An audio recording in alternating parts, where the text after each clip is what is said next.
Emre Altu, Rojda Demirer, Ahmet Kural, Kerem Kupacı, Tayfun Erarslan, Zamire Zeynep Kasapoğlu, Burak Satıbol, Meral Asiltürk, Özgür Emre Yıldırım, Efe Karaman, konuk aktör Yeşim Ceren Bozoğlu jana başkalar.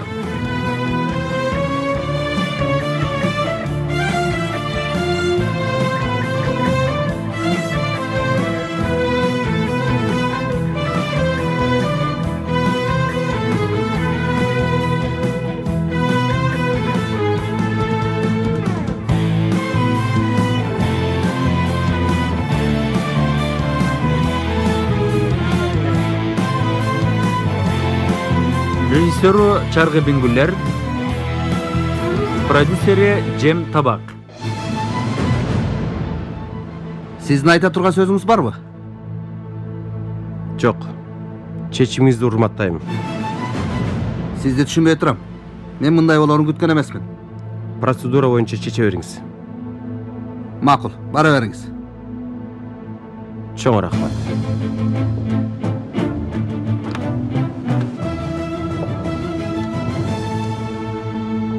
Тынччылыкпы? Агай, жумуштан кетти дейт го, бул чынбы?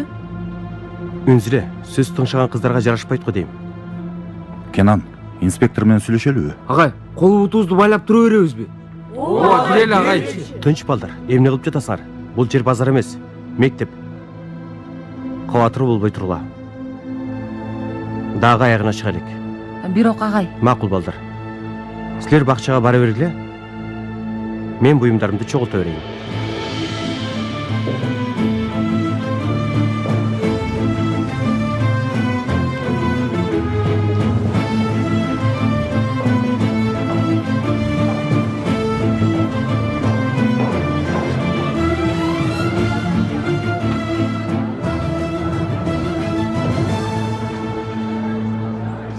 Тойбой калышкан окшойт, дагы келе атышат. Gelişsin байкеси. Biz daярбыз. Каалаганыңар аткарылдыбы? Kenan агайды бошотуп салышты. Эми бактылуусуңарбы?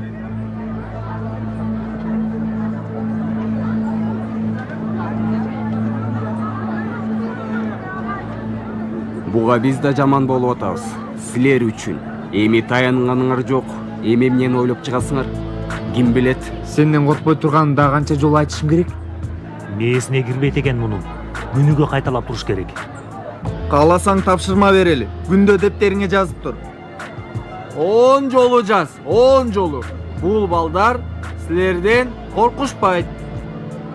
Эмне болду Алтыным? Сага эмне жактыбы? Ооба, эмне болду? Биз силер менен урушкандан тажадык. Туура кыласыңар. Досум, аба ырайы жакшы эмес. Сезип жатасыңбы? Ооба, мен сезип атам. Андай болсо кана кел. Кел. Келе кой. Ооба. Жүргөн үчүн жолуна керек. Биз да тынчсызданып жатабыз, Кенанбей. Буга чейин мындай болгон эмес. Балким тиги тергөөчүлөр Ойлогонуңуздай болсун эжей. Эмне болсо дагы кайрымдуу болсун эжей. Kenan, баарын алдыңызбы? Баарын алган жокмун. Эжейлер, окуучулар калышты. Алар силерге аманат. Кудайдын ишенимдүү кишилерсиңер. Макул. Мейли, жакшы калгыла. Жакшы калгыла. Агай, Жанар менен Пойрасы дагы урушуп атышат. Эмне? Дагыбы? Балдар! Балдар! Балдар! Токтогула дейм. Кара бол. Эмне болуп жатасыңар? Жетишет. Болду жетет. Агай, булар өздөрүн укмуш сезип жатышат. Болду. Агай, биз Болду. Кана кел. Жапчагыңды. Азыр акыркы сабакка киресиңер. Мен кафеге кеттим. Силерди ошол жакта күтөм. Сабагыңарды бүткөндө ошол жакка келгиле, түшүнүктүүбү?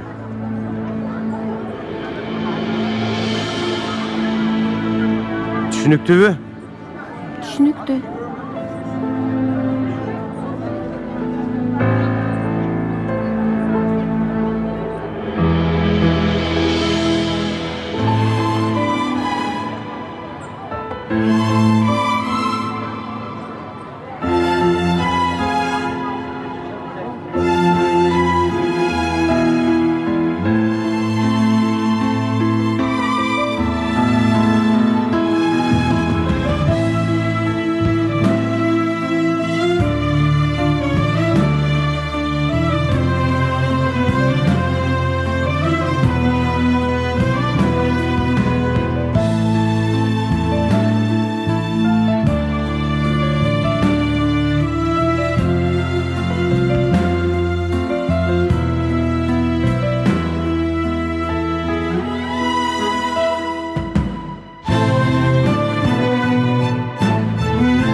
Дуру, Эмне болду? сүйлөшсөк болобу? Сүйлөшөлү. Бул жакта болбойт. Өзүнчө сүйлөшөлү. Ишим бар. Кечинде 1 саат бошой албайсыңбы? Кечинде сенин деле ишиң болсо керек Бойрас, Урушасың, күчүңдү көргөзөсүң, колуңду көтөргөнгө дагы башка шылтоолорду тапкандырсың.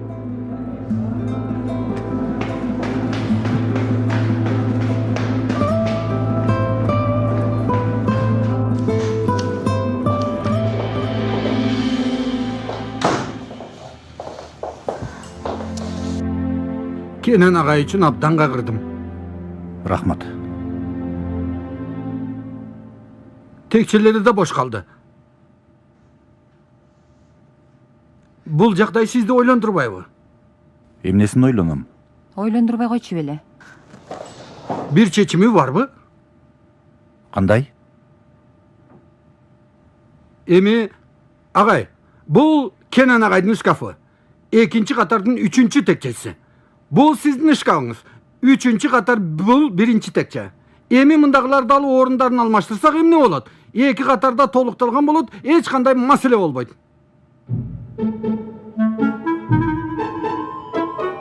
Агай, коңгуроо болду. Макул. Анда мен сабакка кирейин, силер катардагы текчелерди жайгаштыргыла. Жеңилдеп калабыз.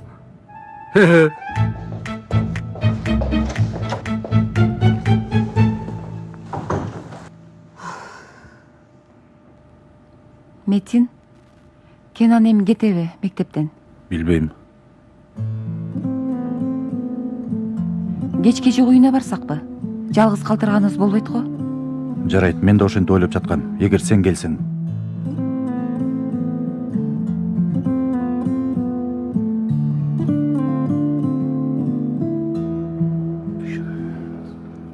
Пакизе, кел бул жака, кел. Чайды кимге алып бартасың? Рыфат байке, чайниктер ордуна тура берип тажаптыр. Бир аз сейилдетейин дедим. Борду эзбечи. Мени күлдүрбө. Жиним кайнап атат. Жумуш деп жүрүп, бүт денем ооруп атат. Чайды тиги кишилер сурадыбы? Ооба, муздап баратат. Макул. Бирок саатты кара. 10 мүнөттөн кийин кайра алып барып кой. Бул жерде чай бекер эмес. Отуруп алып, чай иче бергендей. Уктуңбу? Макул.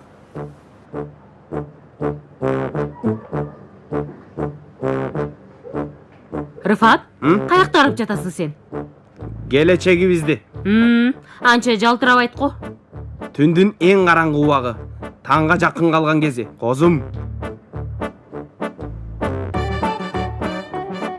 Кош келипсиз, Жезде. Кош келдим. Колуңуздагы эмне, Жезде? Анан айтам. Мага чай бергилечи. Жезделердин жездеси, чайдын эң дендүүсүнөн беремин. Рыфат, Кенан Жездеге эмне болгон? Математик киши да ал. Математика жоопкерчиликтүү жумуш, козум. Анын тик бурчун ал мунун тамырын ал. Рационалдык сандар жана башка. Мээси бар сандар, иретсиз сандар, жиндиче сандар. Кандай десем, аябай оор, өтө эле оор. Рыфат, башым жарылат азыр. Жаштыгымды алдың го. Өзүң сурайсың, жооп берсе өмүрүмдү алдың дейсиң да. Койчу, мен чай куям.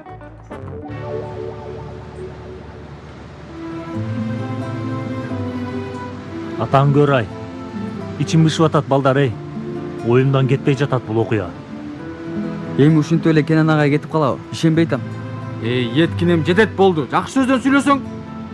Жок достор. Кенен агай кетчүлөрдөн эмес. Болбойт мындай нерсе. Уккулачы мен. Кенен агай ушул убакка чейин дайыма бизди сактап коргоп келген. Эми ыйлакта бербей агайыбызга жардам бербейликпи? Айтканга оңой албетте. Сейфи, ыйлаба суранам. Кенен агай бул кебетебизди көрсө капа болот. Агай эч нерсе билгизбейли. Макулбу? Болду.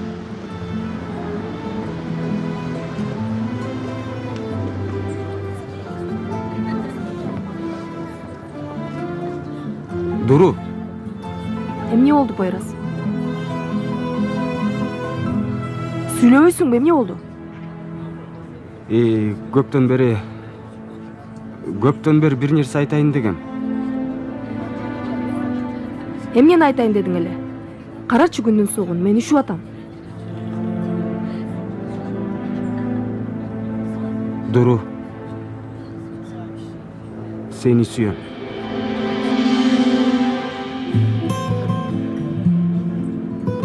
Суранам.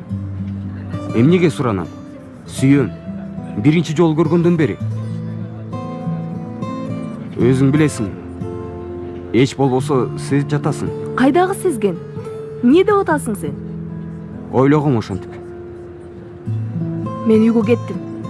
Эч нерсе дебейсиңби?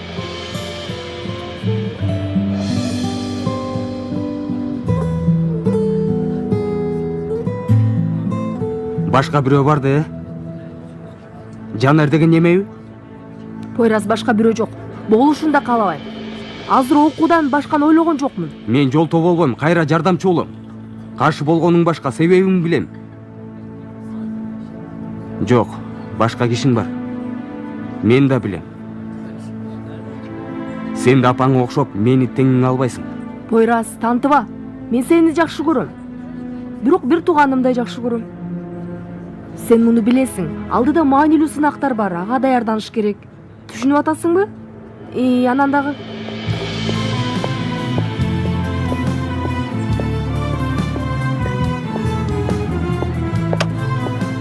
Дуру.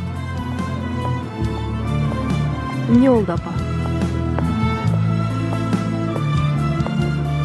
Сен жакшы элесиңби?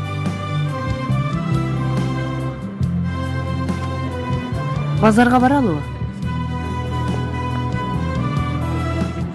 Мейли. Биринчи базарга баралы, анан тамак жейли, анан киного баралы. Макул, апа. Апа, Кенен агайдын маселеси эмне болот? Чынын уккуң келип жатса, анын пайдасына чечилбей калды окшойт. Сен Кенен агайыңды ойлобо. А көрөкчө эс алалы. Эс алалы? Ооба, сен досторуңа дайым ушинтип айтасың го. Кана, бир аз эс алалы деп. Анан белгине же еткинип тура эмес айттың деди. Агай бул дагы деп баштады. Эжей болсо балам үндүү тамгалар бүткөндө жооп айтасыңбы деди. Агай биз дагы күлүп жатып боорубуз эзилди. Анталбайсыңар балдар. Эмнеге агай? Эмне болмогу эле, сезимдер да. Бирок негизи ошол жакшы. Эми азыр калыпты кое туралы дагы чындыкты карайлы. Кулагыңарды жакшылап ачып, мени уккула. Мени жок деп элестеткиле. Алдыда эң маанилүү сынак турат. Жана бул сынакка жакшылап даярданышыңар керек. Муну менден аябайсыңар деп билем. Кабатыр болбоңуз агай. Сөз беребиз агай. Макул агай. Азаматсыңар. Силердин сөзүңөр мен үчүн жетиштүү. Мен номеримди болсо билесиңер. Кайда жашаарым азырынча белгисиз. Бирок белгилүү болгондо Рыфаттан сурап аласыңар. Азыр билбейм, балким жакын жерден иш чыгып калат. Тура балдар. Баарыңарды жогорку окуу жайлардан көргүм келет.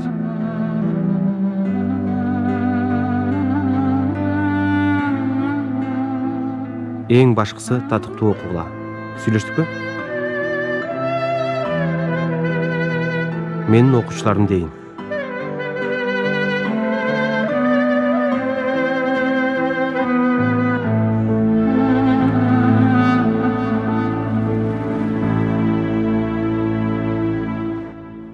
Сөздүн кыскасы, булар мени сүргүнгө айдашат. Бул кандайча жезде, я? Сиздей мугалимдерге ушундай мамиле жасашабы? Эч нерсе кылышкан жок. Кандайча кылышкан жок? Кандай кылган жок жезде? Сүргүнгө айдоолор, себеби жок кетиргендер, кармагандар. Мен эртең түп-түз билим берүү министрине арызданам. Акырынчы кулайсың. Анан министрге эмне деп барасың? Силер менин жездемди айдай албайсыңар дейм. Тантыраба. Жезде көрүп жатасыз го. Дайым ушунча эле тантырай берет. Жезде, сизди сүргүнгө жиберсе, биз да сиз мененбиз. Дөөрүбө. Ошондой болмок беле. Мен үй ээси менен сүйлөшөм. Бул жерде калып жашай бергиле. Анын үстүндө кафеңер дагы бар. Жезде ушул абалда дагы бизди ойлоп жатасыз. Атабыздай болуп, өмүрлүү болуңуз.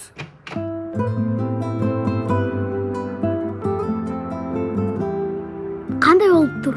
Аябай сонун болуптур. Бул ким?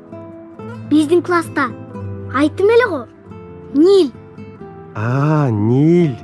Ата, дагы бир нерсе айтайынбы? Биз бул жака жаңы келгенде, ошондо кайра айылга кетели дедим эле го. Кетпей эле коелу. Бул жактагы досторумду да жакшы көрүп баштадым. Мончогум, кел биз бөлмөбүзгө баралы. Жүр. Мун жандай сени да тартабыз. Кел. Мени кара мончогум.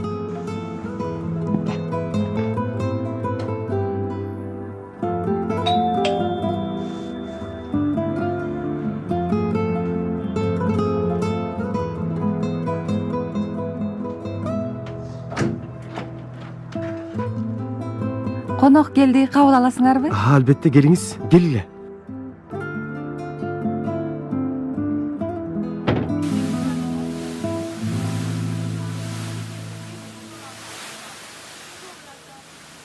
Досум, эмне кылып атасың? Көргүм келгенден эмес. Тажап кеттим. Токто бир аз алаксыйынчы. Макул, эткинге тийишпегиле. Тынччылыкпы? Пицца болуш керек, пицца. Уфи, болбойт. Мындай болбой жатат.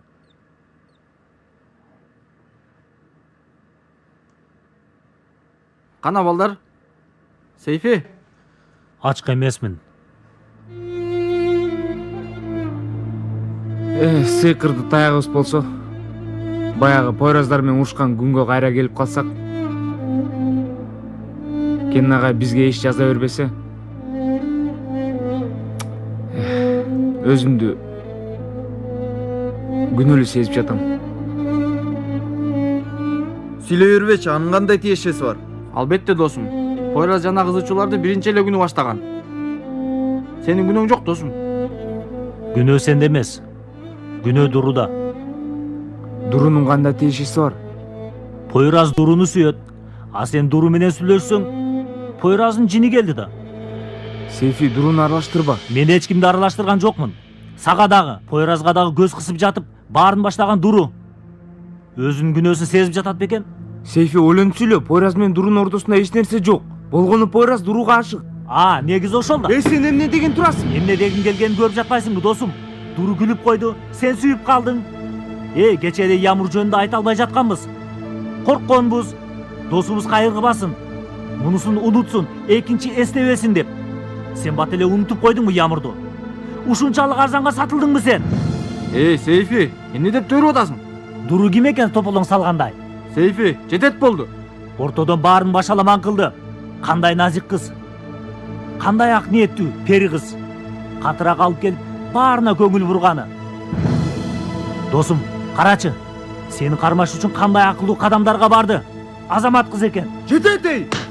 Жөн. Болду, токтоткула. Эмне болуп жатасыңар? Жинде болуңарбы? Ким койгула аны? Чын эле азаматсың, Жанер. Сенин артыңан ким душман, кимдин дос экенин билдик. Досум, сен эмне кылдың эми? Биз бир тууганбызбы? Көрдүңөр дос тууганды. Көрдүңөр. Сейфи, досум аябай ооруп калдыбы? Жан дүйнө мындай ооруган эмес, чын эле.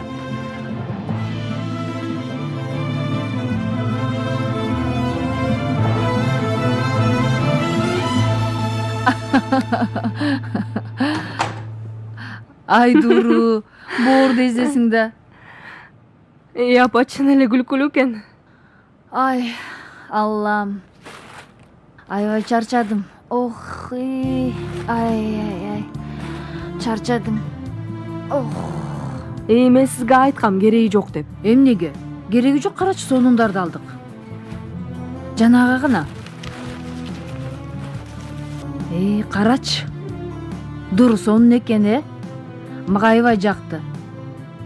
Муну карасаң, кандай дейсиң? Барып дагы бирдеме калсакпы? Экөөбүз окшош кээт элек. Апа. Кандайча апа? Кана кийип көрчү көрөйүн. Апа суранам. Дүкөндөн кий десем, үйдөн кийем деп болбой койдуң эле го. Кана кийчи көрөйүн. Эринбеле кие калсаң. Кана кийчи, кандай көрүнөт экен. Макул.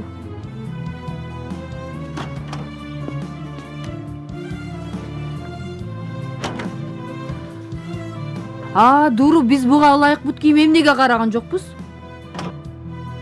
Апа, кереги жок. Бирок буга ылайыктуусу жок да. Эртең барып бут кийим карайлы.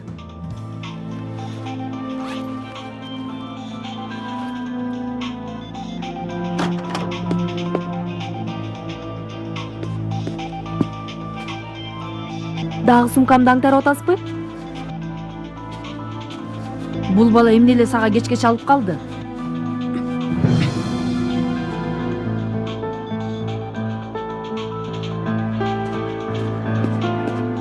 Дуру. Пойрас. Дуру. Азыр бош эмесин, анан сүйлөшөбүз, макулбу? Бул бала эмне эле кечке чалып жатат? Себеби ал бала менин досум, апа. Бола албайт. Уккуң. Бул бала сенин досуң боло албайт. Боло албайт. Сабырдуу болгонго аракет кылып жатам. Муну өзүң жыйыштыр деп күтүп жаткам. Кийлигишким келбей жатат. Кааласаң эртең мектептен чакырып алып сүйлөшөйт. Тантыраба, апа. Сага ушул керек болуп жатабы? Ошентип эле көрүңүз анан. Айтпайсыңбы? Мен уккум. Мен аракет кылып атам. Сени менен жакын болгонго аракеттенип жатам. Сага убакыт бөлүп атам. Сени базарга алып чыгып жатам. Эмне кааласаң ошону ал. Бирок буга жооп катары бир нерсе талап кылам. Бул бала менен жолукпайсың. Бул ушунча кыйынбы? Мага бир гана жооп берген сөзүң бар, жок деген. Эмне эле базарга чыгып калдык дейм да. Пойраз менен сүйлөшпөгөнүмдүн акысы ушул көйнөкпү, апа? Эми сүйлөшкөнүмдү каалабаган ар бир адам үчүн мага бирден көйнөк алып турасызбы? Мен да апам оңолуп калганго деп ойлопмун. Көрсө мени сатып алып аткан турбайбы? Сүйүүсү жалган апам бар экен, кандай сон? Кызынан бир нерсе керек болгондо сатып алат. Апа, адамдардын баасы барбы? Атамды да ушинтип алдадыңыз. Галстук, көйнөк менен. Эми билдим атамдын эмнеге кеткенин.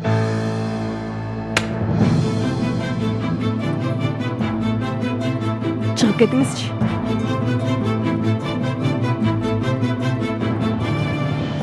Кечирип кой. Кетиңиз дейм.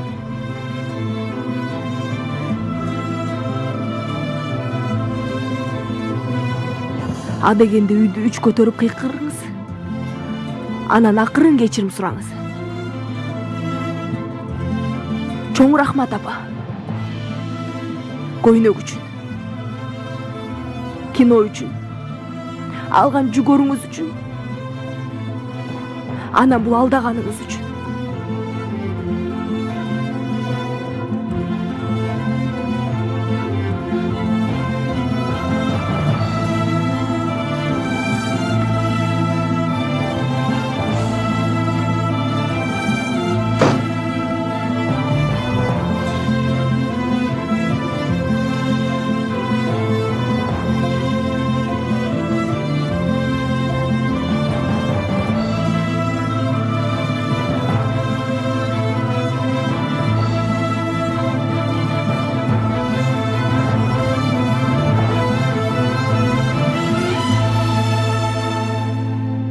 Алло. Алло, Ата, эмне болду кызым? бүгүн сиздикине барсам болобу? Кызым, мүмкүн эмес. Азыр сүйлөшө албайм. 1-2 сааттан кийин чалам. Макулбу?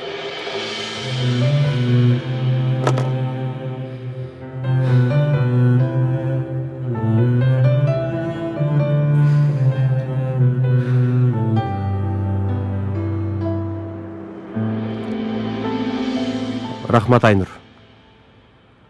Келгениңер абдан жакшы болду. Кенан көп эле кайгыра бербе. Чечим чыкканга чейин дайыма жаныңда бололу дедик. Рахмат Метин бей.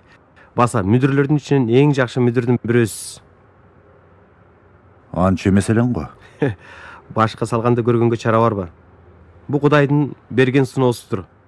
Айттым го, көнүп жатабыз. Балким текшерүү чечими менен өтүп кетерсиң. Ушундай да болмок беле. Болбосо мен эртең билим берүү министрлиги менен байланышам. Метин агай, эми балдарды сизге тапшырдым. Элиф эже, сиз качан келдиңиз? Бир аз мурун бирок атаң маанилүү иштерим бар дегенинен тоскоол болгон жокпуз. Бизге салам жокпу? Кош келипсиз Метин агай. Кош келдик. Мен анда уктайын. Сага жомок айтып берейинби, каалайсыңбы? Мен кичинекей кийип ала элем Элиф эже. Элиф эже, уят кыласыз да. Муну жакында үйлөнтөлү деп жатабыз. Ошондойбу? Атам тамашалап атат. Өзү биринчи үйлөнөт да.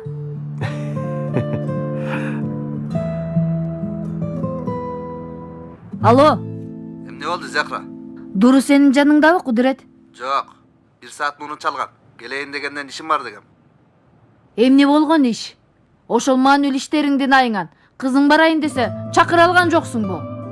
Захра, менин иштерим сени кызыктырбайт. Эмне болду, Захра? Дуру кайда?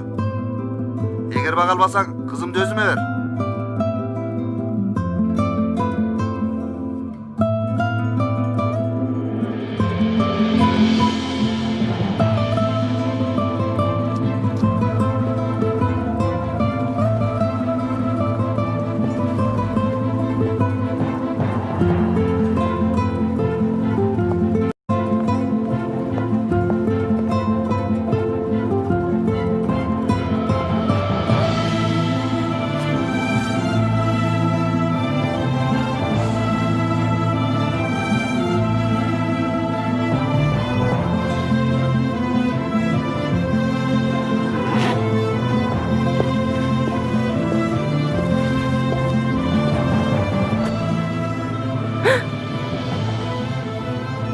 Кечиресиң.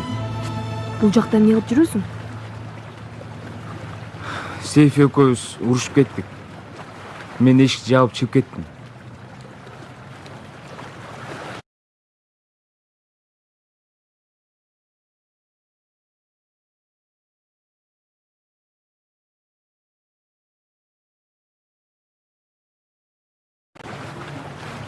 Сенчи? Апам экөөбүз уруштук. Ал муну үшүйсүң. Жок, сен кийип тур. Мен үшөйм. Күн аябай суук. Менин өзүмдүн күрмөм бар. Ооба. Күн суук.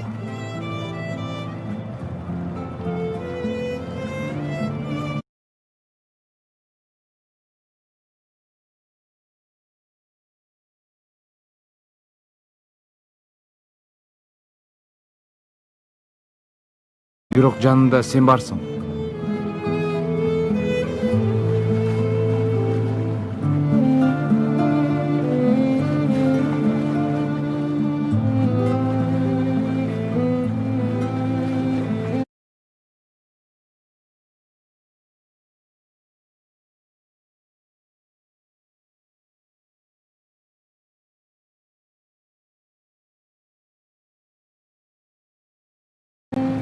Негизи бир аз бассак, балки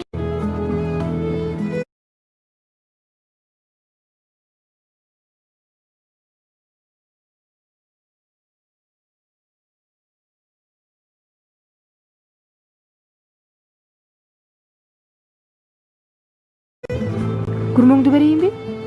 жок, ушунда эле барам. Шамал соолуп жатпайбы?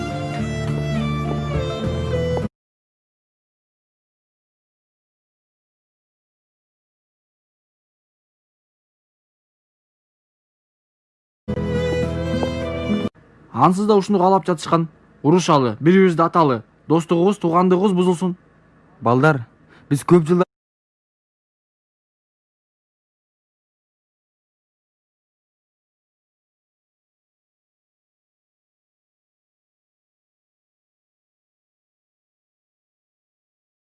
бери чогубуз.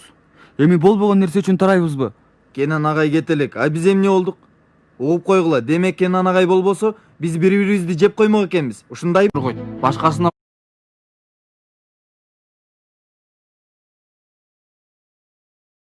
урдурбайм. Керек болсо өзүм урам.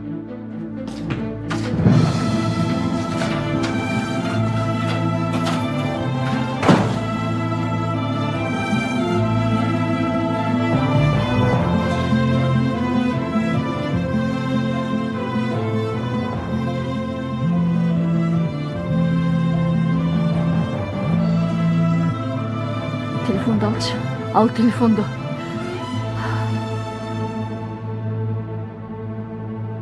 Alo. Alo. Poyraz. Угуп жатам эже. Telefondu Duru'ga berçi. Түшүнбөдүм. Men sağa telefondu Duru'ga ber dep atam.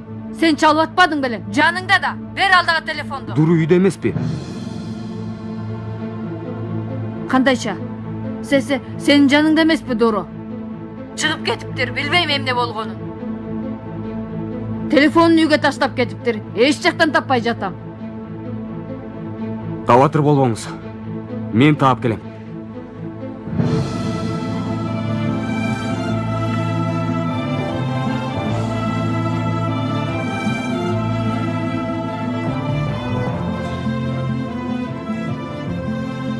Демек, качып келген жериң ушул беле.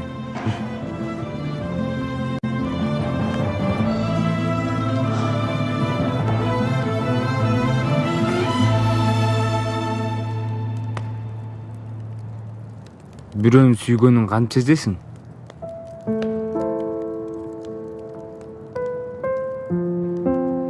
Билбейм.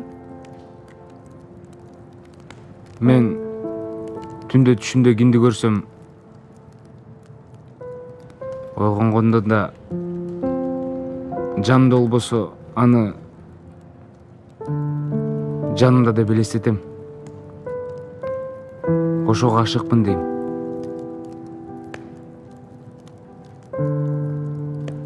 Анан ким менен ойгоносуң?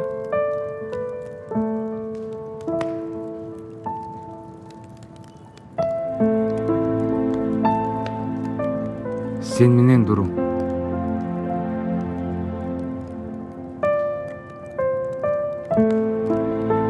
Дуру.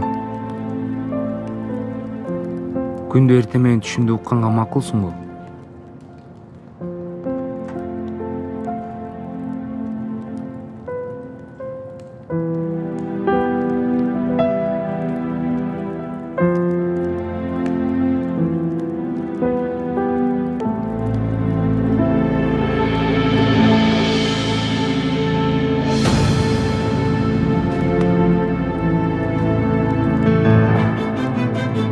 Poyraz? Келесо. Мен сага бул кыздын жанынан алыс жүр дебедим беле? Дегенсиң. Анда эмнеге дайыма бул кыздын жанынан жабышып кетпей калдың? А? Эмне сөзүмдү укпайсың сен? Болду Poyraz, жетишет. Сен кийлигишпе, Дуру. Жетишет. Эмнеге кийлигишпейт экенмин? Мен жашоомо тийиштүү нерсеге мен эмнеге кийлигишпейт экенмин, а? Менден башкасынын баары мен жашоомо эмне үчүн кийлигишет? Сага эмне керек деги менен? Эми сенин эч нерсеңдин кереги жок, Дуру. Бул келесодо кишине ала турган өчүм бар. Аны азыр. Poyraz. Болду. Тур бол. Тур дедим. Тур. Токто. Тур жигит. Мага эмнеге жооп бербейсиң сен? Урбайсыңбы? Эй, ур мени. Эмне турасың? Ур дейм. Poyraz. Ит, жооп кайтар. Мени ур, бир нерсе кыл. Келесо, мени ур деп жатам. Ур дейм. Ур дейм сага. Ур. Poyraz. Poyraz, жетет. Эмнеге ушуну менен жүрөсүң убактыңды кетирип? Эмнеге муну коргоп жатасың?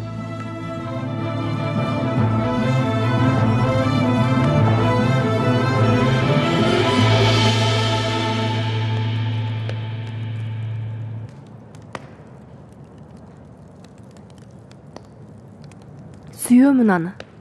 Түшүндүңбү? Suyuyorum ben anne. Derindeyim, çok derindeyim.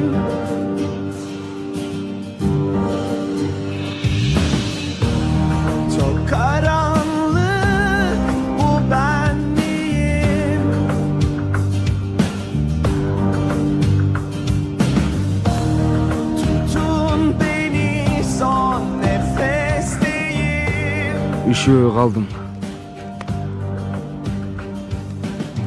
Таяк жегенденби же сени кучактаганданбы? Билбейм. Жакшы элесиңби? А? Жүрү тур.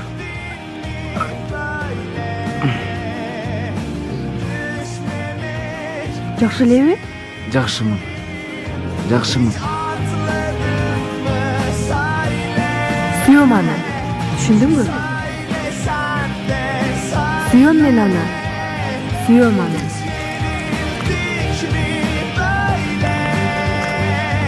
Acılar biter diye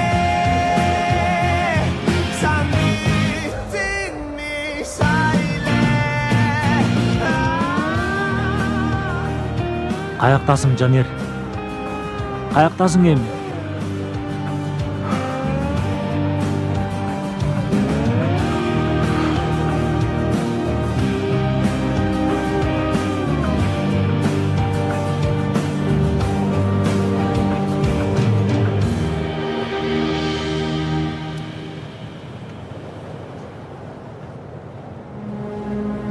Эмне болду, досум? Сейилдеп жүргөм жөн эле. Эмне болду, досум, айтпайсыңбы? Ошондой да сейил болмок беле? Пойраз чапты. Дагы сурап коем. Мен аны барып сазайын бербесем, экинчи КамАЗ эмесмин. Эгин кандай? Сеникине караганда аябай жакшы.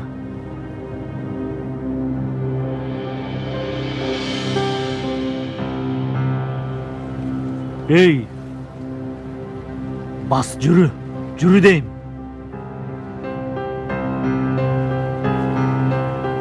Кел. Мен алып Пойразды эмне кылам көрөсүң.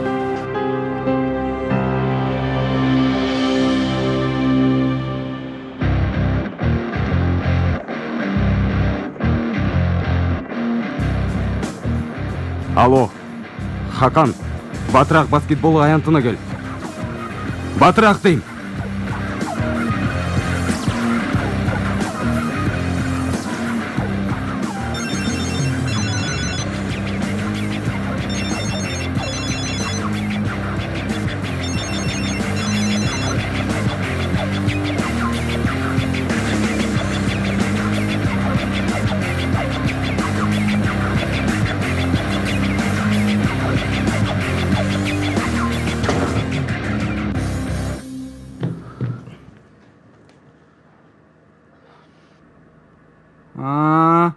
Бири-бириңерди төпөлөшүп жатууга эс алдыңарбы акырында? Жанерди Пойраз чапты.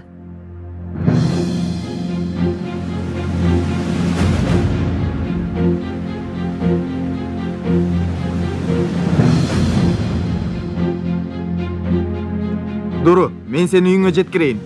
Токто, мен күрмөмдү алайын.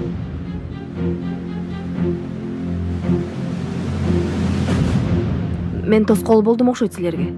Кааласаң бул жакта кал.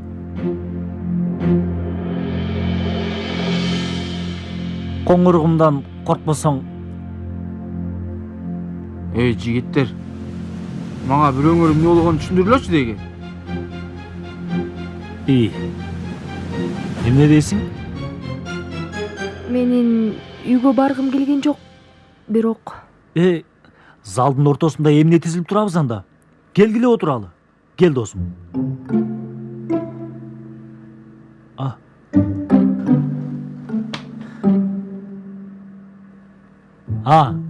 Кел.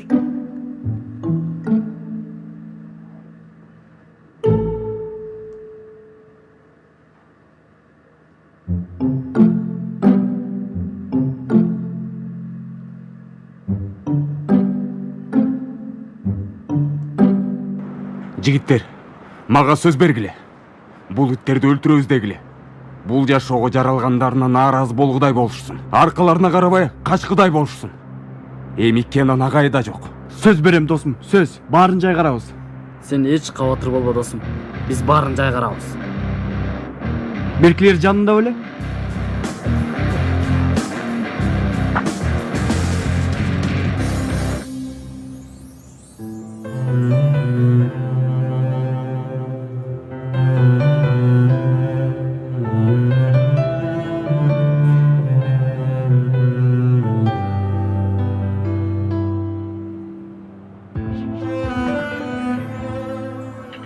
Kayaktasın kızım. Kayaktasın Duru. Gir.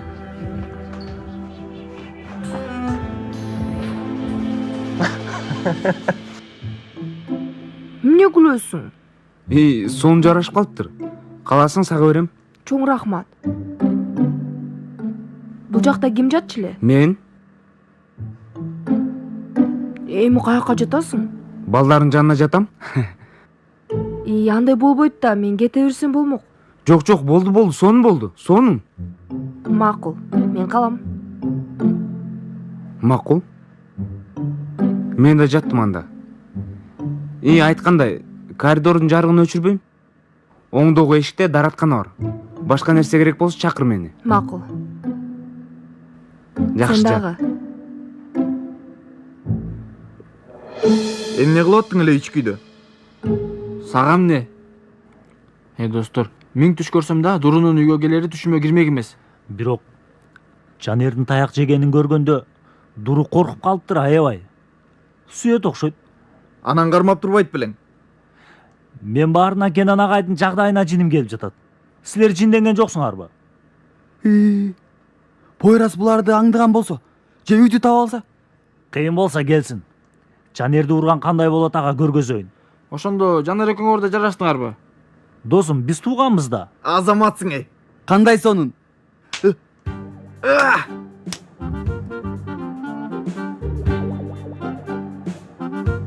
Эмне кылып атасың? Кимдердин жаныңарга жатам деп ойлонуп атам.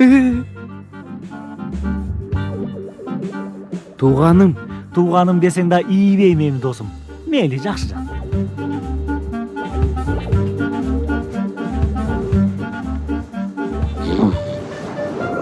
Балдар,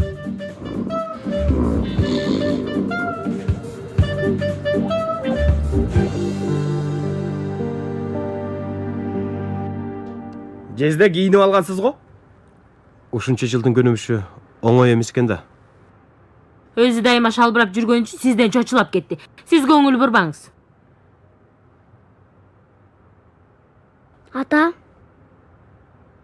сиз бүгүн эмнеге жумушка барган жоксуз? Колкуй, сен дагы эле тамагыңды жеп элексиңби? Тур бол, мен сени мектепке алып барам. Болбас, алла. Эл журт мени көрсүн. Анан сен да тигин илди көргөз мага. Бирок билгизбеңиз, Сен билгизбеңиз деген сөздү кайдан үйрөнүп алгансың? Алла. Кийин муну. Алла. Чоңоюп калганын бат эле. Ал сумкаңды. Ата, биз кеттик. Жакшы барла, жакшы бар. Сени эч унутпайм жаным. Уф, кыдырба Рыфат, бол. Жакшы бар, бай-бай Рыфат. Унутпа мени. Жакшы бар, бай-бай. Жезде, сиз эмне кыласыз бүгүн? Билбейм. Чын эмне кыларымды билбейм. Эшикке чыгам го, жок дегенде. Эс алармын. Эс алып?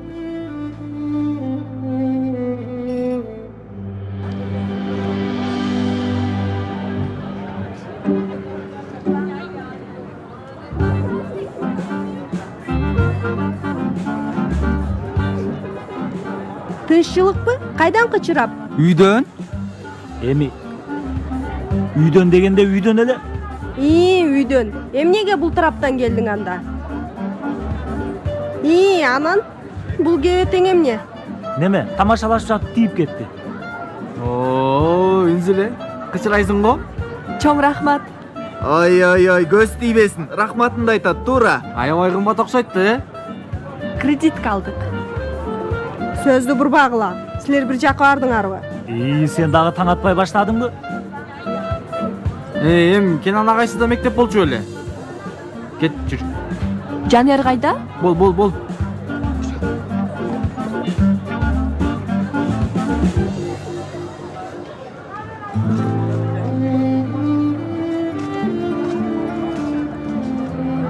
Өзгөчө мен үчүн сонун тамак болду.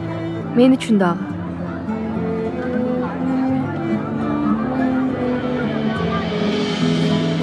Азырынча ушундай эле жакшы. Макул сүйгөнүм. Сүйгөнүм? Ооба, сүйгөнүм.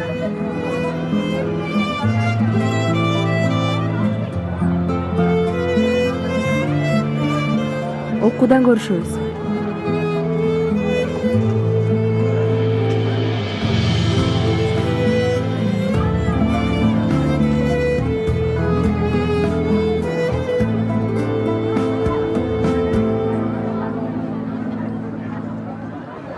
Дуру!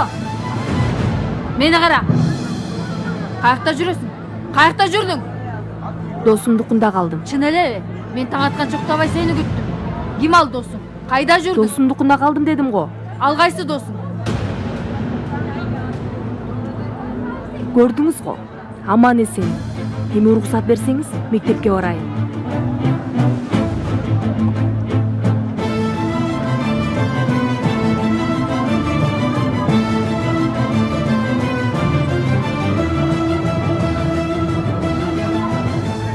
Бир мүнөт бош турмай жок. Эми алдырмай жок.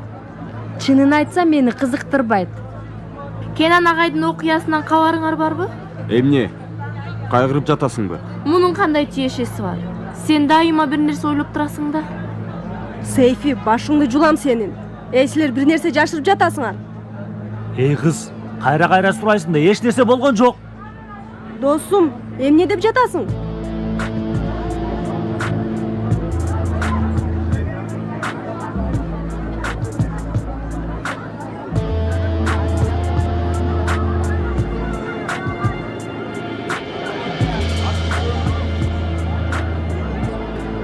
Эмне болду? Ойраз каяка? Бир нерсе болдубу? Эмне болду буга? Дуру, сүйлөбөйсүңбү?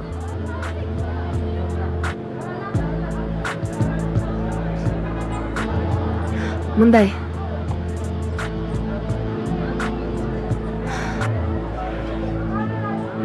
Жанер экөөбүз сүйлөшүп атабыз. Эмне? Куттуктайм. Мунун эмне деген? Сен Жанерди тандадың. Демек, өзүңдүн чечимиңди чыгардың. Кайсы чечим? Биз эмне уруштук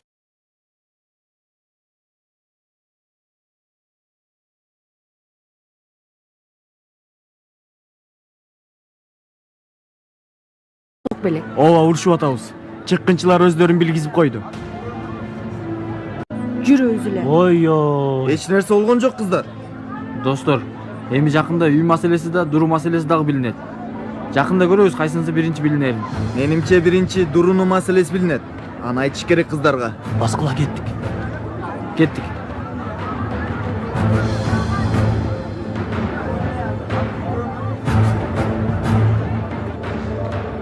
Мен Сейфини жакшы билем, ал көздөрүн алаңдатып калганда эле калпайтып жатканы билинип калат. Эй, болсо айтат эле да, кыйнабачы аны. Каяка? Дааратканага.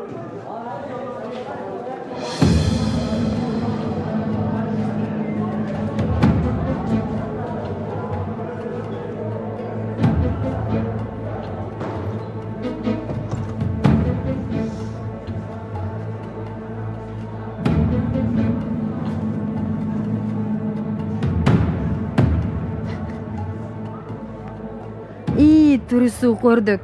Кычырайсың го? Үстүңдөгүнү чечпей эле койсоңчу. Мектепте баары көрүшсүн.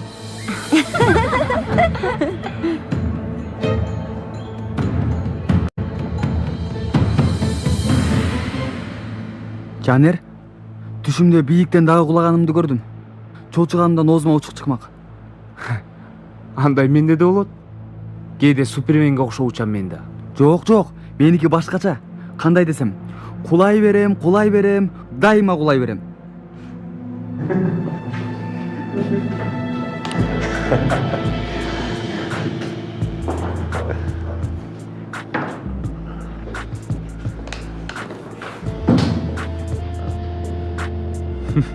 Гүлбө, байкуш бала коркуп калган тура. Моруп кетти. Болду эми Гүлбө. Бала аябай коркуптур. Байкуш бала. Кыздар, силер бир аз эшикке чыгып келгиле. Сабак башталат да. Сабак башталганда келесиң да, алтыным. Бар. Силер да, болгула, бол. Сен каяка?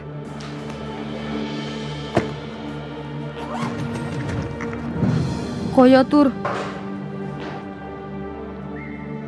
Пальтоңду көрдүк. Аябай сонун экен. Бирок анча болбой жатат. пальтоңду кооздоп койбойлубу? Эмне алып жатасыңар? Токто, бери кел. Эмне кылып жатасың?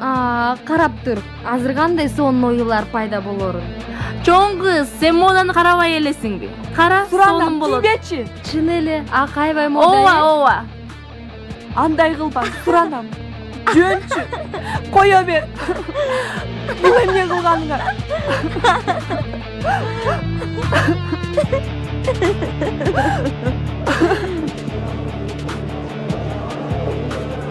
Раунд 1.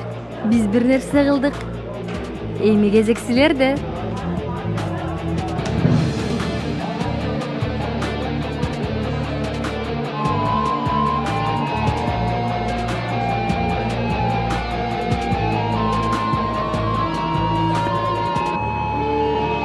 Үнзүлө эмне болду?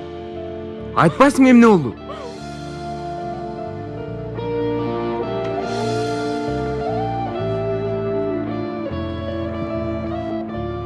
Атам ушул пальтону алам деп. Али төлөп бүт элек. Мен кантип айтам эми? Азыр силерди Кенан агайга берген сөзүңөрдү унутпагыла. Эй кыздар, Кудайдын каары түшкөн күнүңөр болор. Мындай пастыкты силерден башка эч ким кылбайт. Жазаңар Кудайдан. Оозуңа карап сүйлө. Алың жеткен сөздү айт. Башыңарга келет бул сөздөр. Мен сенин башыңды жарам. Анан таарынба. Көрөбүз. макул балдар, акырын.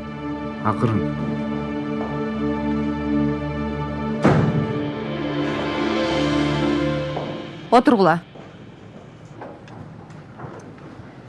Бүгүн силерге Гогольдун пальтосун окуп берем. Эжей, бул темабызга байланыштуу экен. Эмнеге? Эмне болду? Елиз менен Пелин Үнзүлени кыйнап пальтосуна лак төгүп салышыптыр.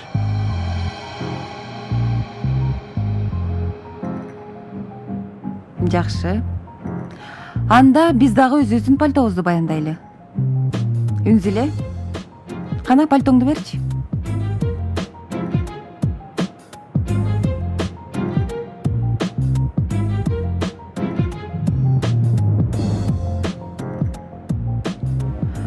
Силер болсо лагыңарды бергиле. Эжей, бизде лак жок. Бергин дедим. Чыгар.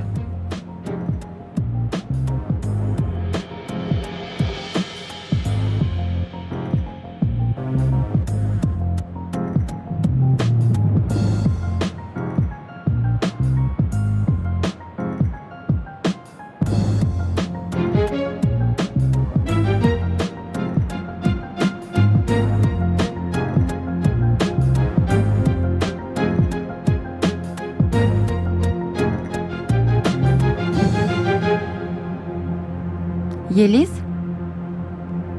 сен өзгөчө мода менен кийинесиң го? Карачы, бул аябай модалуу экен. Сага да жарашат болуш керек. Кана, тургун, кийип көрчү. Кийгин дедим. Кий. Мына.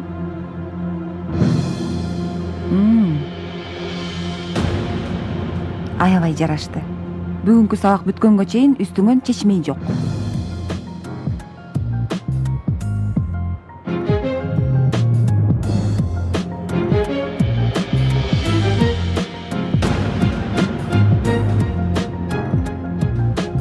Пальто. Мамлекет кеңселеринин биринде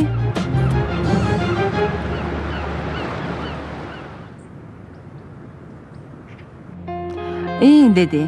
Эмнени которумду каалап жатасыңар?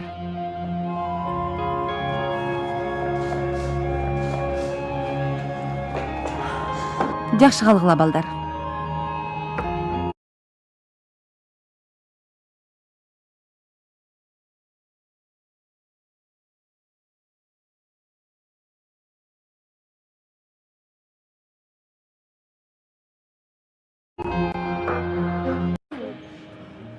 Рыфат, уялбайсың сен, жиндисиң го? Кенан жездеге тейлөө кызматын берипсиң да. Козум, аны мен эмне дегениң?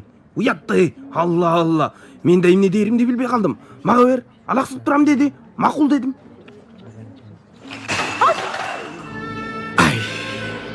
Пакизе шыпыргы менен сүлгүнү алып кел. Жезде таарынбаңыз. Кел, мындай олтуруңуз. Келиңиз. Олтуруңуз. Кел олтуруңуз бери. Эс алып туралы. Мен мугалимдик кесиптен тышкары башка жумуш кылган жокмун да. Кара. Жок жезде, эч нерсе эмес, макул. Ооба жезде, көңүлүңүзгө жакын албаңыз. Баары жайында болот, көрөсүз го? Мен өзүмө ишенсем гана. Этият бол, кесип алба. Жарайт. Жазанын эң жаманы сүргүн болот экен. Мен бул баланы ансыз дагы көрүнгөн жерде аркамдан ээрчитип жүрөм. Кенен агай, менимче өзүңүздү калп эле чөктүрүп жатасыз. Эми канчалаган жеке мектептер бар, ошолордун бирөөнө киресиз. Бул кыз оңой кыз эмес экен. Акылы мага окшош. Ооба жезде, канчалаган жеке мектептер бар. Жайгашасыз да. Ошондой дейсиңби? Соо акыл менен ойлонуш керек экен. Мен эшикке чыгып эс алып келейин, макулбу? Жакшы болот. Чынлар үчүн мен жаман көрбөгүлө, макулбу? Жезде, кайдагы жаман көргөндү айтасыз. Мынтип айтканыңыз болмок беле жезде. Өзүн жоготуп койду Кенан Даашан, ия.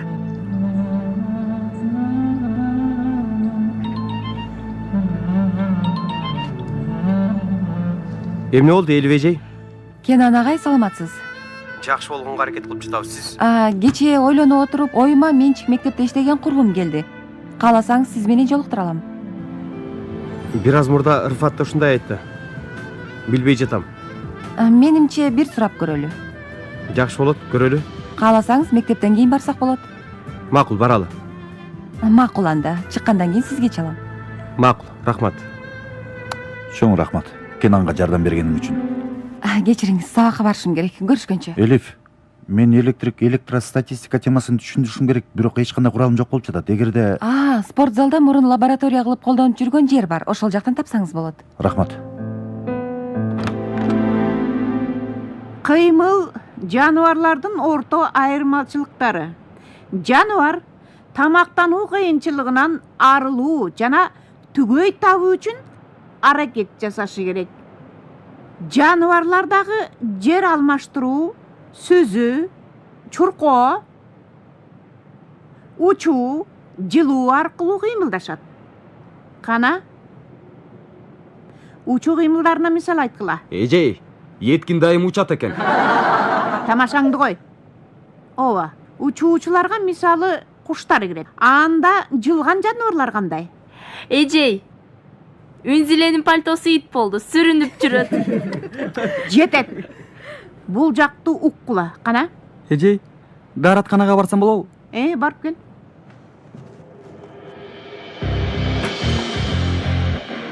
Кана? Кайерге токтолдук эле? Бергели асмандын ээси. Эмне кылып жатасыңар? Кой бер колуңду. Азыр ушканды үйрөнөсүң. Кой бергиле мени. Үйрөнгөндө бар оңой болаштайт. Кой бер. Каяка алып баратасыңар мени? Бул эмне кылганыңар? Мындай кылбагылачы. Каяктанмын мен? Мектептин чатырындасың. Эмне кылып жатасыңар мени? Кой бергиле. Бул эмне? 1 мүнөттөн кийин жерге кулайсың. Андан кийин бийиктиктен коркпой каласың. Ушундайда зөкүр болосуңар бия. Туранам, кой бергилечи мени. Эч ким жокпу? Жардам! Эмне болуп жатат бул жакта? Эмне кылып жатасың? Агай досубузду кичине тамашаласак, аябай коркуп кетти.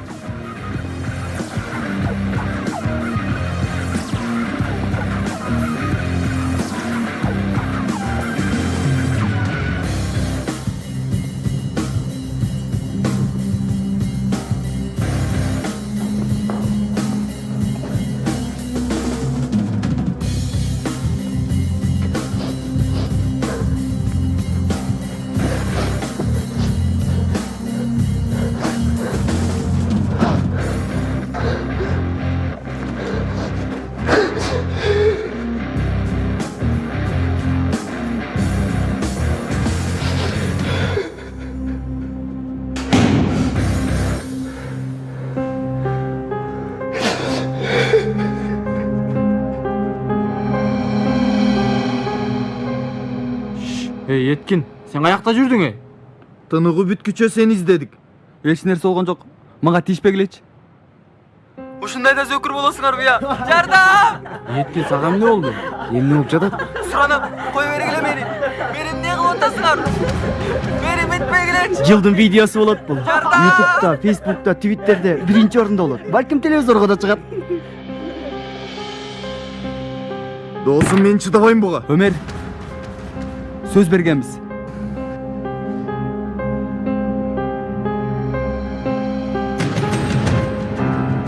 Seni menen süйлөшөбүз.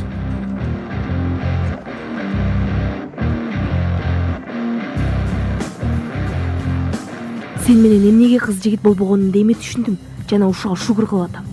Бора сен эч нерсеге татыктуу эмессиң. Кенан агай сага боору ачып атат. Адам болсун деп өзү мектептен ажырап калды. Сенин кылганыңды кара. Сени дагы көбүрөөк бактылуу кылам. Мындан кийин кылгандарыңды көрүп ал.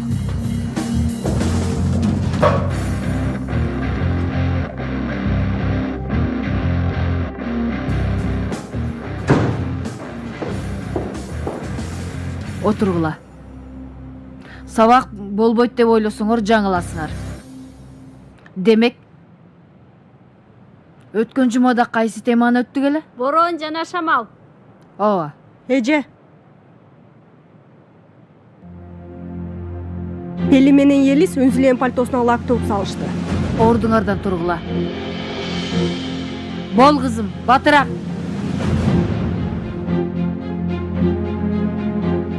Эмне кылдыңар эле? Эже, мен класста жалгыз турганда Пелин мени Елис келди. Анан Пелин?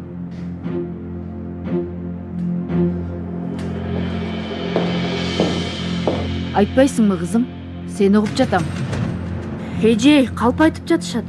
Биз ошончолук жиндүү элек. Кенан агайга бизди жаман көргөзүп жатышат. Эмне кыларын билбей калышкан го. Отургула ордуңарга. Сабактан кийин сүйлөшөбүз. Елис кайда? Салих агай карта бөлмөсүн түзүү үчүн жиберген эже. Макул. Ооба. Шамал жана Борон. Шамал 63 чакырым ылдамдык менен соккон булут. Жамгыр жана чагылган сыяктуу. Атмосферанын таасири болгон өз алдынча тутум. Колуңду оозуңан тарт. Экинчи мындай чачыңды көрбөйүн. Эгер саатына 123 чакырым көртү чыкса, анда булар тропикалык шамалдар. Муну борон дейбиз. Эже, Эмне болду балам? тиги Америкадагы борондордун атына дайым аялдардын ысымын ыйгарылыштын себеби эмнеде? Билбейм балам. Эмнеге ыйгарышкан? Себеби эже, борондор аялдарга окшош. Кадимки эле аялдар сыяктуу. Акырын келишет, бирок кетип бара жатып, бир эле караса эле машинелерин баарын алып кетет. Балам, эмне мынча куудулсуң? Окууда эмне ишиң бар сенин? А? Телегөрсөтүүлөр сен сыяктууларга муктаж болуп жатышса керек. Мындай жоруктар ал жаатта ишке жарашы мүмкүн. Отур. Ооба балдар. Досуңардын маанисиз жана керексиз күлкүсүнөн кийин сабакты улантабыз.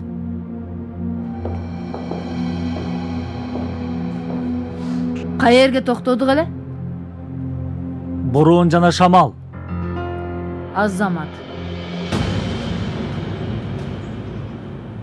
Рыфат, бул сенин номериң. Эмне өзүңдүн номериңди жазып койдуң? Козум, жездем акча кармаганды такыр билбейт. Чачып жок кылат. Ошондуктан өзүмдүн номеримди жаздым. Рыфат, Кенан жезди десең, ал үчүн аябай кайгырып жатам. Акыр күндөр такыр көңүлү жок. Козум, көңүлдүн жоктугу грипп сыяктуу өтүп кетет. Бирок сенин кейигениң туура. Каякта жүрөт ал?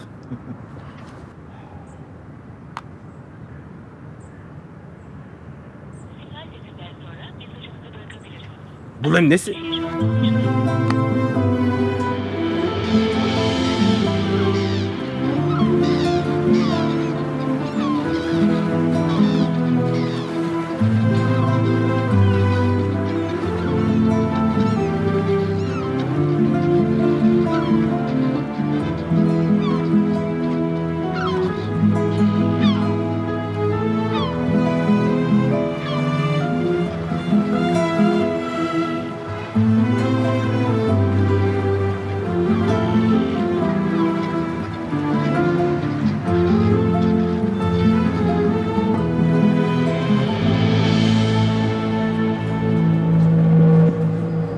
Апаке, коркуп атам.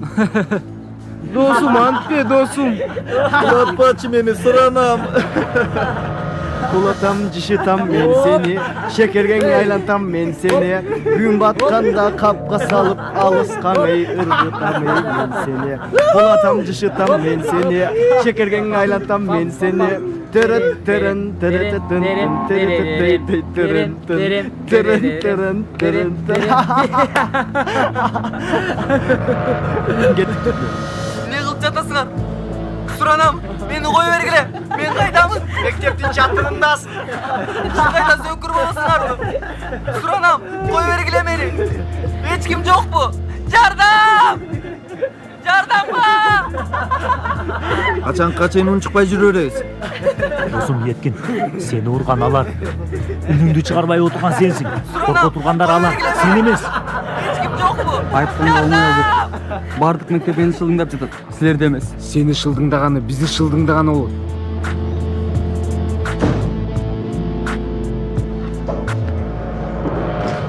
Барыңар отургула ордуңарга. Силер эмне көрүп жатасыңар? Агай, күлкүлүү видеолор бар. Ошону көрүп жатабыз. Тартып жатканыңда аябай көңүлдүү болдубу? Отургула.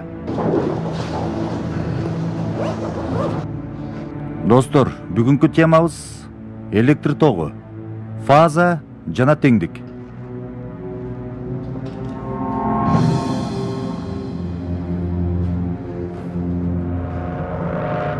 Эки жүз 20 вольт. Өлтүрүшү мүмкүн. Өлүмдөн баары коркушат, туурабы? Эмне дейсиңер? Достор, электр зымдарга конгон куштарды эмнеге тогурбайт? Куш мээлүү болгондуктан тогурганын сезишпейт. Күлкүлүү экен, чын эле күлкүлүү. Ток урбайт, себеби зым жердештирилген, чукул туташу жок. Хакан, келчи.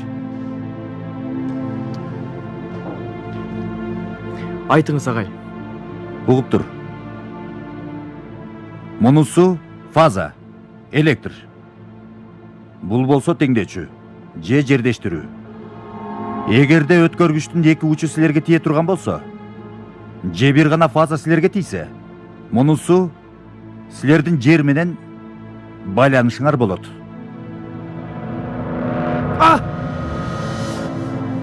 Мисалы, Хакан досуңар азыр өлүп калышы мүмкүн болчу.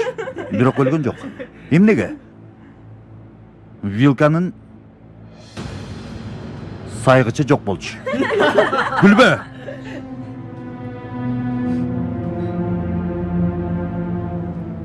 Өлүмдөн баары коркот, туурабы? Отур ордуңа.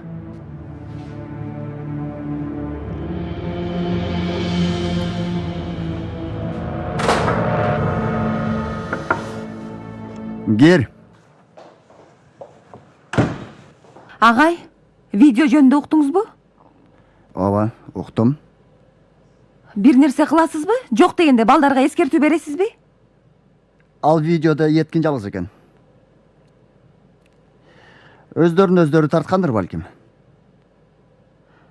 Үнзүлө жөнүндө уктуңузбу?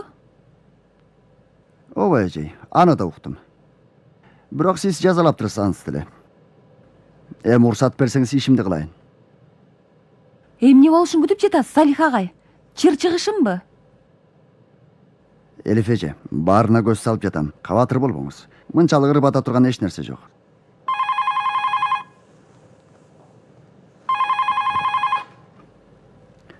Угуп жатам.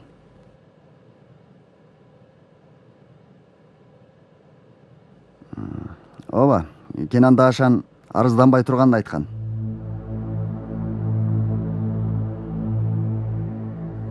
Макул. Макул анда.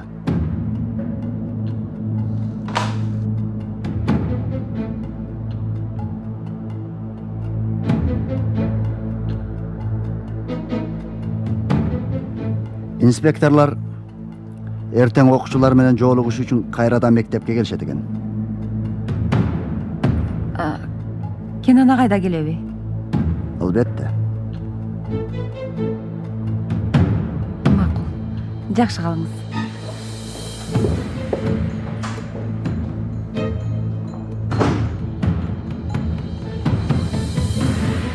Жезде, сиз эч кабатыр болбоңуз. Мен сизге сабак өткөнгө жарнама илип койдум. Кудай сакта. Жарыя кылдым деп бардык Стамбулга кабарлагансыз болгону кафенин терезесине илип койдуң. Кафеге келгендер аны көрүп окушат. Макул балдар, макул. Элфеже жеке мектепке сүйлөшүп келди. Азаматсыз Жезде, андан көбүрөөк акча табасыз. Мени акчасы кызыктырбайт. Макул, бирок билим берүүгө хобби катары барып турасыз. Эмне дейин эми Жезде? Салам. Кош келипсиз. Кандайсың, жакшысыңбы? Жакшымын. Кош келипсиз. Тынччылыкпы? Бүгүн эрте чыгыпсыз го? Акыркы сабагым бош эле, чыгалыбы? Чынын айтсам, кылганыбыз туурабы билбейм. Бирок чыгалы. Жезде, Кудай жолуңузду ачсын. Билбеген сурооңуз болсо, убакыт коротпой кайра кайтыңыз. Рыфат. Эй, мен күч берсин деп дуа кылып атам, козум. Алла. Достор, Метин агай биздин өчүбүздү алды. Көп сүйүнбөгүлө. Бул жакшы күндөрүңөр.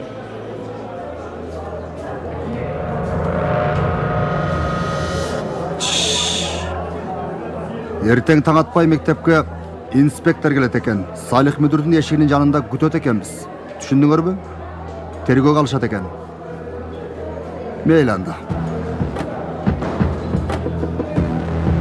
Сүйүнбөй тургула. Кенен агайыңарды эми эч ким коргой албайт.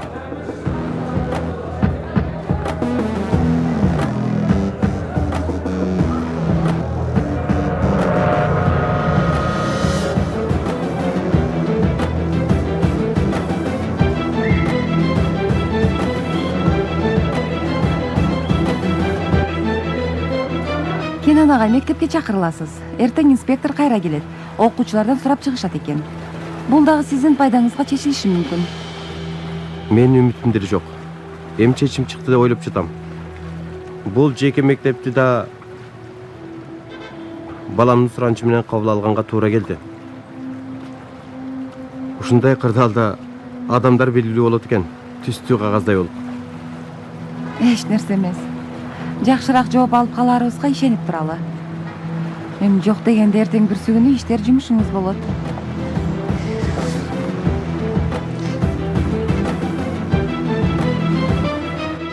Кенан Дашан мектептин эң алдыңкы математика мугалими. Айрыкча окуучулар менен болгон мамилеси мага абдан оң таасир этти. Астагфиралла эжи. Түшүнүп турам, бактыңыз бар экен. Математика мугалимибиз бошоп кеткен, өз убагында келип калдыңыз. Бирдике даярданышыңыз керек. Айрым иш кагазы бар, аларды алып келсеңиз, аларды жогору жака жиберип, анан сизге жообун айтабыз. Чоң рахмат. Рахмат. Сизге чоң рахмат. Анда уруксатыңыз менен. Албетте жей, суроомду туура түшүнгүлө, бирок мектептен эмнеге кеттиңиз? Мага жала жабылды. Мен дагы өз ыктыярым менен кетүүнү чечтим. Чын элеби? Аябай жаман болуптур. Күнөөсүз эле адамга окшоп турасыз, бирок ага карабастан, эгер сизге тергөө иштери ачылган болсо, анан жаза алган мугалим болсоңуз, биз эмес, башка мектептерде иштетпейт. Ата-энелер угуп калса кыямат болот.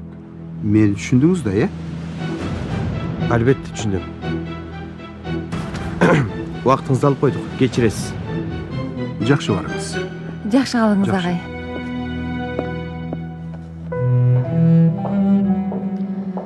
Капа болбоңуз, Кенан. Кечки акылдан таңкы акыл. Көп кайгырарыма ишенбейм деңизчи.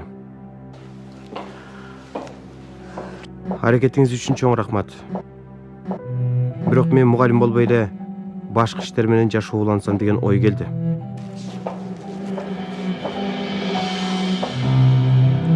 Кайгырбачы Еткин. Ансыз да Метин агай өчүбүздү алды. Кыйратасыңар. Эл журтка силер шылдың болгонсуп.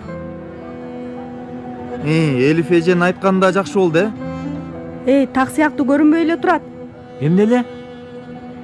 Аты эмне эле? Мурда мода болчу го? Минтип көнөктөрдү ылай окшош боекторго батырып. Заманында. Түр салып ал. Ооба ошондой. Түр салгандай эле болду.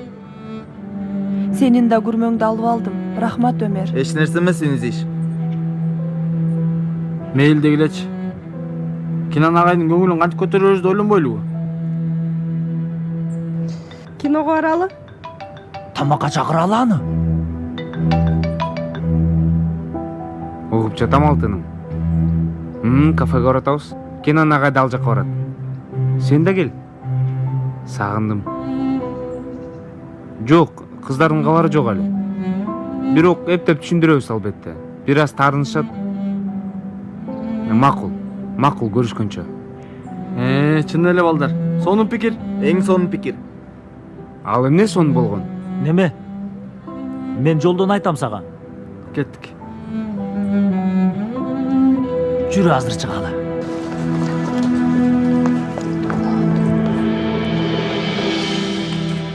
Балдар кандай? Жакшы, бар жайында. Кудай, этият болуңуз агай. Метин агай, биздикилер менен Пойразды эми эле фечей турушат. Биздикилердики дебегиле деген да. Бирок Кабатыр болбоңуз. Балдар да келди. Кош келсиңер балдар. Кош келсиңер. Саламатсыздарбы? Саламатсызбы агай? Саламатсызбы агай? Саламатсыздарбы? Жакшы, өзүңөр кандайсыңар? Рахмат агай. Жанер? Сага эмне болду балам? Эшикти сүзүп алдым. Агай, биздин математика сабагыбыз болгон жок.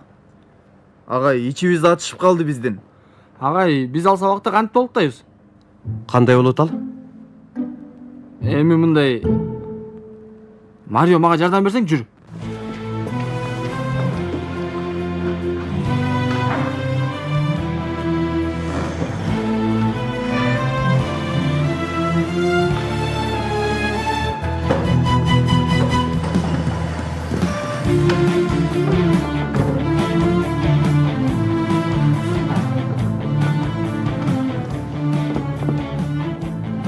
Агай, доска сиздики.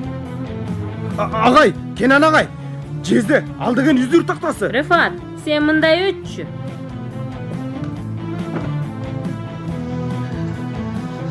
Макул. Кана, кайсыл жерден токтодук эле? Чексиздик жана үзгүлтүксүздүк. Макул.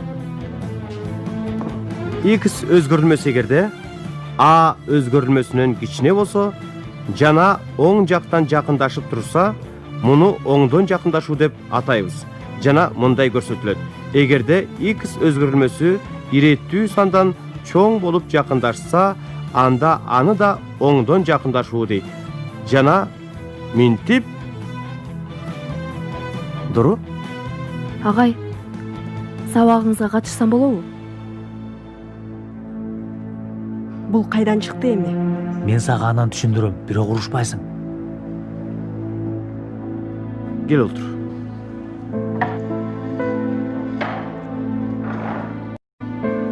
Балдар, билесиңерби? Негизи бул адамдардын бирин-бирин таанысына окшош. Кээде туруп өз жашыбыздан дагы кичине көрүнөбүз. Кээде улуу көрүнөбүз. Ушул жагдай каршы тараптын бизди туура эмес түшүнүп алуусуна себеп болот. Ушундай учурда бизге болгон турушу менен жакындаган кишилерге бир мүмкүнчүлүк берсек, пайда болот, туурабы?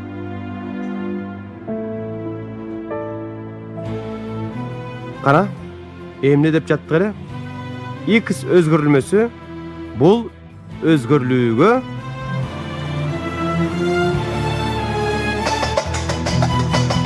Болду, сабак бүттү. Чоң рахмат агай. Алтыным, мени менен кал. Барыңар мени кечиргиле, достор. Бас. Агай, сиз кайда барсаңыз барыңыз, бирок биз дайыма жаныңыздабыз. Рахмат агай. Жакшы калыңыз. Жакшы барыла. Жумушуңузга ийгилик, Кенан. Чын айтсам бул жакта жакшы курс болот го. Бул жактан курс болбойт. Болбош керек. Болбойт. Бул жерди эс алуу жайы деп билет. Болот. Кандай дейсиң Метин агай? Макулсузбу? Элифежей. Макулбуз. Агай, анте көрбөңүз, болбойт андай нерсе. Рифат. Насыя маселесин эскертейин. А? Тагдыр урду эми. Сиз дагы уруңуз. Сен мастага жеке сабак берүү үчүн аракет кылып жатпадың беле? Сабакты үйдөн бересиз деп ойлогом да.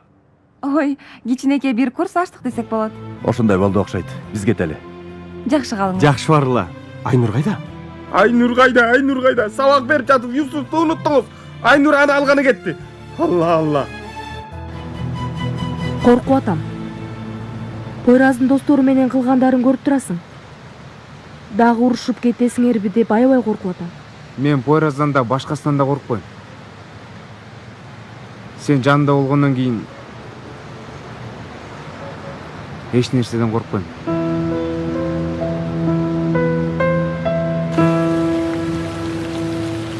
Ой Кудай ай, жакшы көрүп калыптыр. Сүйөт имиш. Негизи жакшыбыз. Мен жакшы жаман деген жокмун аны. Болбойт да мындай.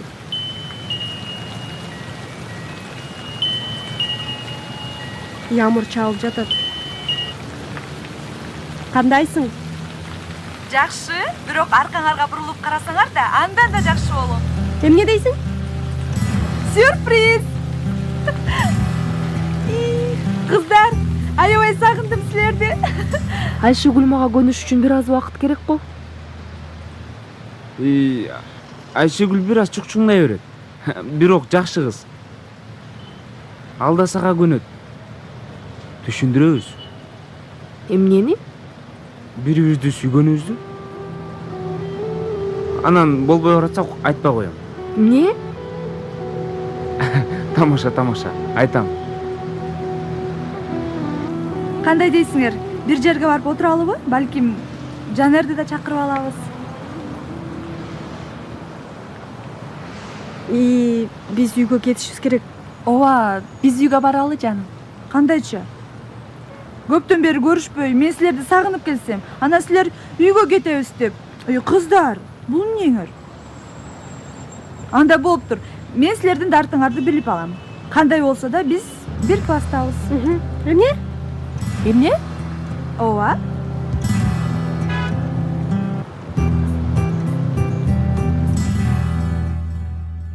Колдоо алтындын баркын жоготкондо билгенибиз кызык. Оорубай туруп ден соолуктун, өлбөй туруп жашоонун, жоготпостон туруп ээ болуунун баркын билген кыйынбы? Бүгүн Кенанды кафеден башка, класстан башка өзгөчө адам экендигин түшүндүм. Мугалим болуу башка кесипке окшобойт. Ал башка сүйүү. Эшек суудан өткөнчө дегенге окшогон кесиптештеримди ойлоо менен аларды да түшүндүм. Мугалимдик ишти айлык, пенсия үчүн иштебейт. Ал менимче кесип эмес, ал сүйүү. Мугалимдер болгону сүйүшөт. Сүйүүсүн жоготом деп тургандардан эгер убакытты кайра артка жылдырсак, мурдагы каталарыңды кайра кайталайт белең деп, алардын сезиминин кандай болгонун сураш керек. Жоготуу коркунучу баркын билгенге, жоготуубуз болсо сабак алууга себеп болот.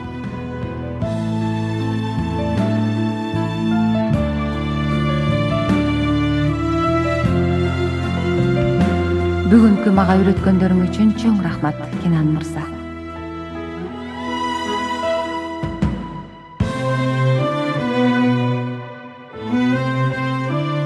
Баары сонун болот.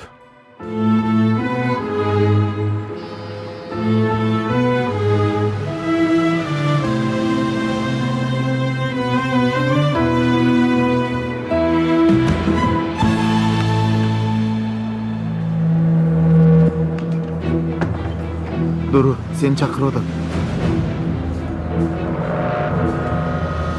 Дуру, бул мүмкүнчүлүктү жакшылап колдон. Бул жолу өз тарабыңды танда.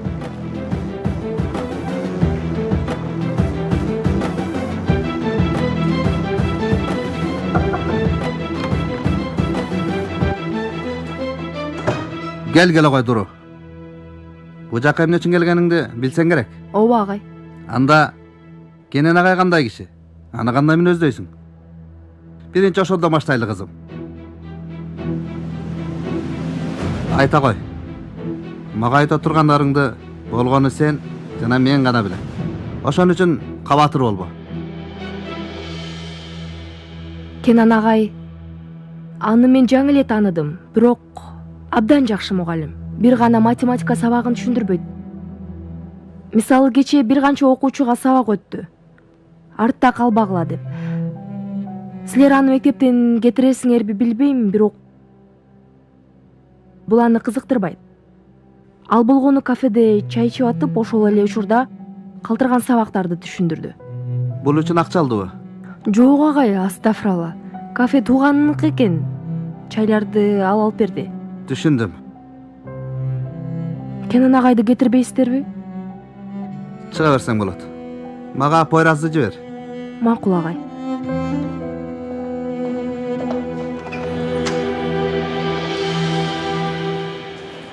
Пойрас. Сен чакырып атат.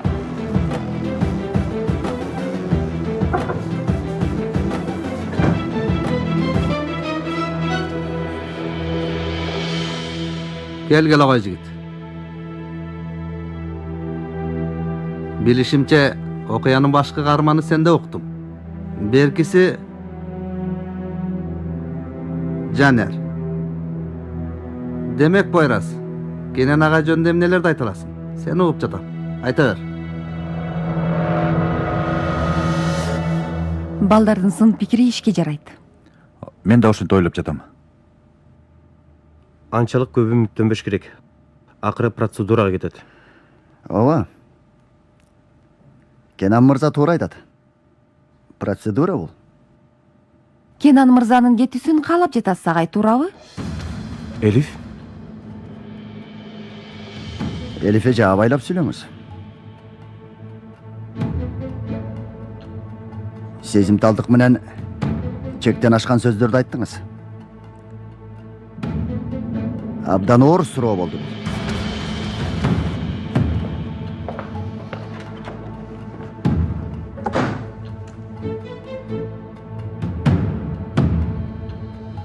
Оор болду. Жок. Оозунан сөз түшүп калды го. Баары сонун болот, мен ишенем. Мен да ишенем. Сонун болот. Мага уруксат берсеңер, эшикке чыгып келейинчи.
Мектептер баары бири-бирине окшошот. Парталар, эшиктер, спорт залдары, жаңы же мурдагы окуучулар дайыма окшош. Негизи окууну бүткөндө уруша турган бир географ сөз бар. Тарыхчынын машинеси чийлет, химикти жолдон көрсө салам бербей коюшат. Чынында географ эч качан урушпаш керек. Тарыхчынын машинеси чийилбеши керек. Химиядан берген мугалимди көргөндө сөзсүз салам берип, жанына барып, тааныдыңызбы агай деп колдорунан өбүш керек. Bir dosum бар эле, Туурул. Алдагы менде математик. Апастыгы пенсияга чыккан мугалим болчу. Экөөбүз үйүнө барып калсак, апасы уулун тааныбай койду. Туурул апасына карап, "Эжей, мени тааныдыңызбы?" деди. Эжей апасы Туурулга, "Албетте эстедим. Сенин карындашыңда бар эле. 321 номер" деди. Туурул мени карап, "Эжей мени ушинтип эстейт" деди. 661 Cihan Karaca. 513 Buyurşa Aytın. 251 İlayda Biter. 1502 Berk Yılmaz. 215 Mertkan Çalışkan. 685 Bildan Batanşaver.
Кенен агай, сизди Салихага чакырып атат.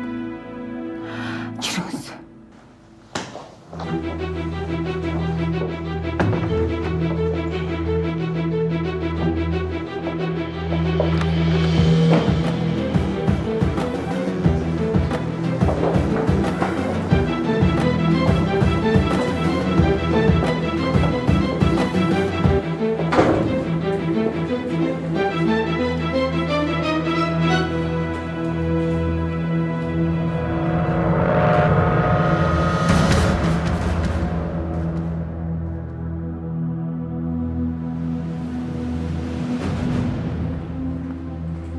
Kenan Mırza.